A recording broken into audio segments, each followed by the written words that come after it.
Gentleman writes to me and he said, I couldn't help but thinking when you were playing Day in the Life that Seamus Heaney has never actually read the words of that. Not that I am the walrus. Oh, we could fix that, couldn't we? I am he as you are he, and you are me, and we are all together in this. See how they run like pigs from a gun.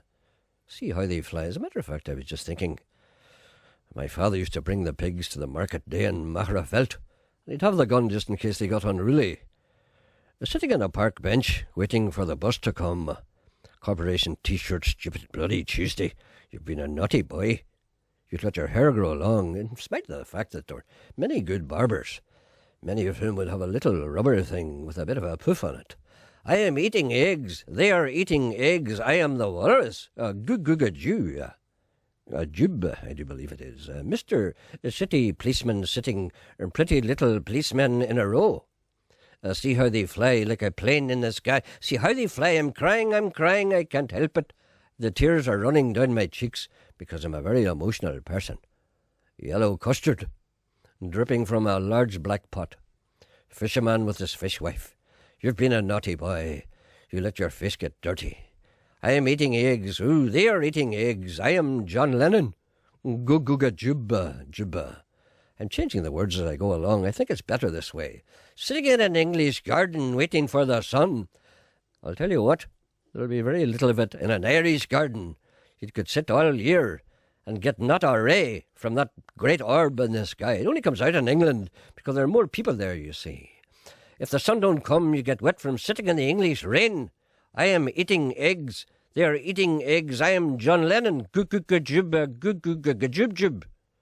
Expert sinkers, choking smokers. Don't you think the joker laughs at you? Oh ho ho, hee hee hee. Ah ha ha. See how they snort like my father's pigs in the sty going to market. See how they schneid. What a word schneid is. It's German in origin. S-C-H-N-A-D. Schneid. That's what the Germans used to shout. Schneid! Schneid! Eleanor Rigby climbing up the stairs. Expert singers singing Hare Krishna. Man, you should have seen them reading Edgar Allan Poe. May I say a fine writer. A little scary for me, especially when the light's not on. But then again, you can't read when the light is not on, but that doesn't matter. I am eating eggs. They're eating eggs. Goo-goo-ga-jub. Everybody ho-ha. Everybody ho-ha. He's lost the plot completely. Lost it completely. I don't know what you were... No. Emma says, what's he doing? I am the walrus, revised and read by... We know that. What's wrong with you people? Have you no imagination? We know that. Semolina custard, dripping from a dead dog's eye. 15 minutes. There's a man waiting to talk to you. Geordie. Hello, Gerry. Geordie, how are you today? You're in poor form today, boy. I think it's time we did different things. How are you today? What about a boat trip down the Foyle? Well, the boat is banjaxed. The boat is banjaxed, isn't it, Sean? I don't think so. I think it is. I don't think so. I was talking to a man the other day. The boat that we went on, the boat that plies its way up and down. Yes, the Foyle. I think it's disabled. I think it's disabled. I'm not sure now, and I know the tourist board won't thank me if that is not the case. But I haven't seen it for a long time. It used to go right past. They used to go by. You know what the guy used to do? He used to go by my house. He used to go say, "Over there, Gerry Anderson lives over there." That's right. And I'd be sitting looking out the window going, "Let me out. Good news for you. Yes? Gerry. Yes. Good news. What's that? Sally Ann, the mayor, is coming with Star the Fool to Balmore Show. No, Geordie. No, I'm afraid I have bad news for you. What? We are not allowed to bring any animals in with us. Well, I'll bring them in. No, but you see, what I said was we are not allowed to bring... No, they've asked us not to do that. There's some kind of good reason for that. I'm sorry, Well, Geordie. Sure, it'll be full of animals. Well, you see, that was my argument, but apparently it didn't hold much water. Well, there's going to be no animals at Balmore Show. They don't want us to bring any of our own animals in. Is there not going to be any animals? There will be many, many animals. But, Well, then what's wrong with ours? well, you don't know. It's because I'm a president. Well, I thought it was because I was a Catholic, but, you know, whatever you think yourself. Well, No, I'm I gonna don't bring know. Sally on and No, you Star. can't. No, you can't. They won't let you. No, we've asked them, and they've been very nice to us, and they said, you know, we can't allow that. But they've certain rules. I think it's because when they have the animals there, they're under supervision. But But by their own people. It's probably something. Supervision. It's probably something to do with insurance. You see, if your foal bolts and knocks somebody down, That boat. it might, and knock somebody down. You see, they can't sue you; they'll sue the Balmoral people. Oh. You see, if their own staff are in charge, Well, then that's. I'm sorry, but I mean, you come. I want you to come. That's the law. Go be the law. You know, I can't help it. That's the way it is. But I understand. Okay, but why we want you to come? Right. Will you come? I come. And do you know what we're doing as well? We'll talk about this more as the time goes on, but I may as well tell you now. Do you know that wee series that it was on Radio 4 about history of the world in 100 objects? Well, see, there's 25 objects been picked in Northern Ireland to be representative of, you know, the important objects, historical objects. So there's some wee films, and there's going to be a radio documentary. And remember the last bus trip you were on? People were encouraged to bring stuff along with them. Was Geordie on the bus? Yeah. Just remember him. Of course he was, Geordie. Of course. But what? No, Hello? No, that wasn't. What did Geordie bring? That was my question. What did Geordie bring on the bus? What did you bring that day? Oh, I had the horse's hair, horse's tail. But you know what? This time I have, Gerry. What? And you're the very man for your writer. You use a pen. Yes. You know? Yes. I have a Conway Stewart. A Conway Stewart fountain pen. Yes. Oh. And leaflet and all in. A leaflet and all in. All with the You've got the wee box. You've got the wee box with the pen in it. And the blue stamp and star and all on it. Oh, blink! Will you bring that with you? I will. Do that.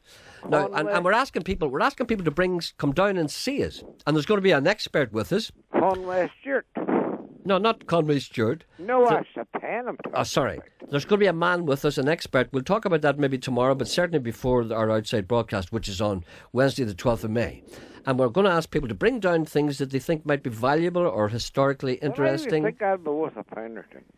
Well, I think it probably. We'll bring it down anyway and get the man to look at it. But that's not. Yeah. Before I go, Yes. you know what I'm looking at? What? A ball of wax end. A ball of what? Wax end. What's he saying? Ball of wax end. For muzzling the ferrets.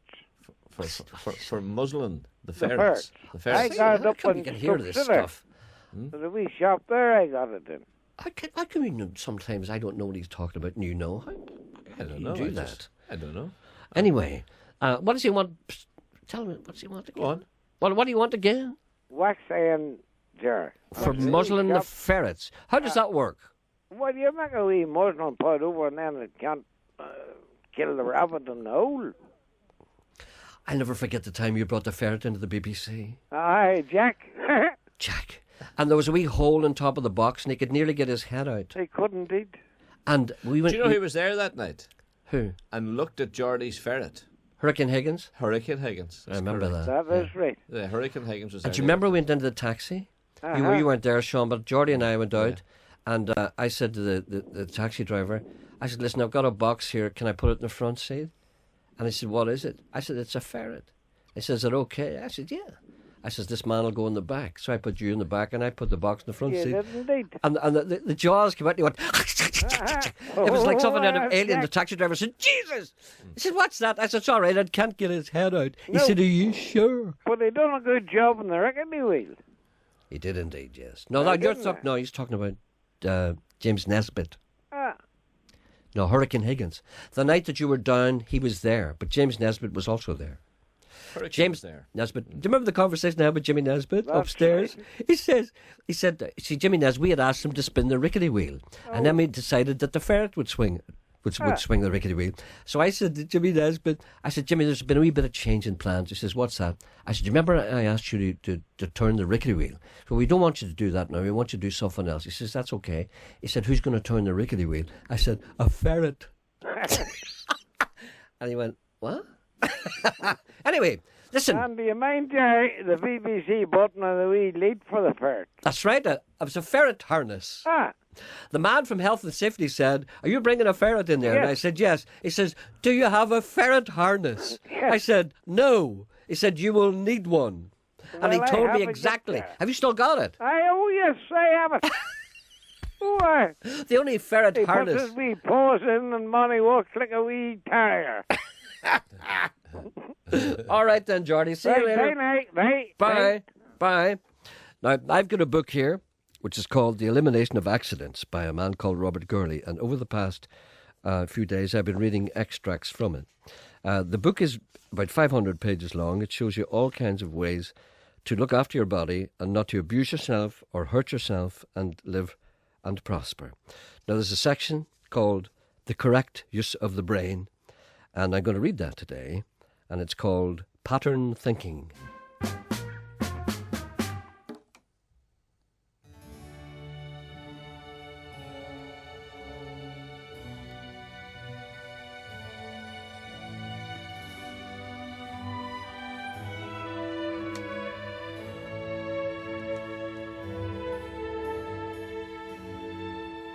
The correct use of the brain. Pattern thinking. 1. I believe that pattern thinking will play a major role in the elimination of accidents. 2. By pattern thinking, I mean devise a method to do something and do not change until you can think of a better method to do it. Continuously work to the pattern. Here's a pattern. When you take your watch off in your household for any reason, examples, if you are sledging or having a bath or washing your wrists, put the watch in its specified place, possibly a shelf above the reach of children. I find a high shelf in my living room works very well. Another pattern. Put your keys always in the same pocket, especially the natural pocket. By natural, I mean the pocket they would usually be put in when in subconscious thought. I find that I naturally put my keys in my trouser left-hand pocket. This is because I use my left hand to hold the keys when I open locks. 3. Never go outside in the garden without shoes or slip-ons, as you will break the pattern. I never wear slippers. I wear a pair of shoes with the back cut out of them for going outside. Slippers are useless if it is raining outside. Old shoes with the back part just above the heel cut out are ideal for slipping on and off. I can walk into them. I do not even have to bend to put them on, but there is a snag.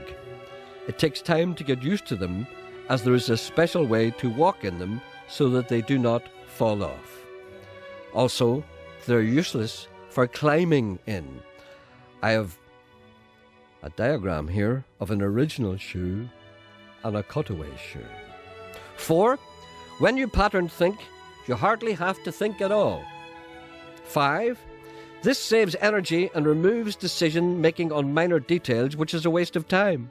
This then gives the brain time to work on more complex issues, and as most accident chain reactions are started by minor factors, it puts a sort of barrier reef between you and the accident. 6. When you master pattern thinking and all the elimination of accident rules, you will never make mistakes. Until such time as you can do, there are methods you can use. For example, you have misplaced your keys. 1. Think back to the time when you last used them. 2. When were you last under minor stress or self-imposed stress? 3. When did you break a pattern and do something to rectify the break which was in itself out of pattern? An example. My motorbike is insured, so that for payment in case of theft, it is to be in a lock-up garage or shed at night. I was very tired this evening, and I'd been working hard all day. I went to bed, and then when I was in bed, I realized my motorbike was sitting in the back garden. So I put on my dressing gown, took keys out of my trouser pocket, and went down and put the motorbike in the lock-up shed. The next morning, I found I could not find my keys. After analysis, I calculated correctly that they were in my dressing gown pocket. I have now changed the pattern. The key will now never leave my trouser left-hand pocket. Correct use of the brain. Physical fitness. Do not doodle. Should an idea slip out of the recall system, it is probably due to physical discomfort. Check body temperature, feet, hands, and trunk. Make the necessary adjustments immediately. Thursday, August the 20th, 1987, 5:59 a.m. Correct use of the brain. Pondering. When you come up against a problem, sit down, make yourself comfortable, and ponder. 3. This type of thinking is very good for the brain. 4. It is better to ponder for a while over how to do a job than to commence doing it without pondering. The more you practice pondering, the better you will get at it. When you develop the practice of pondering, it gives a psychological boost to you as it gives confidence. Lying in bed in the morning pondering is not good for the body because the body system needs caring for.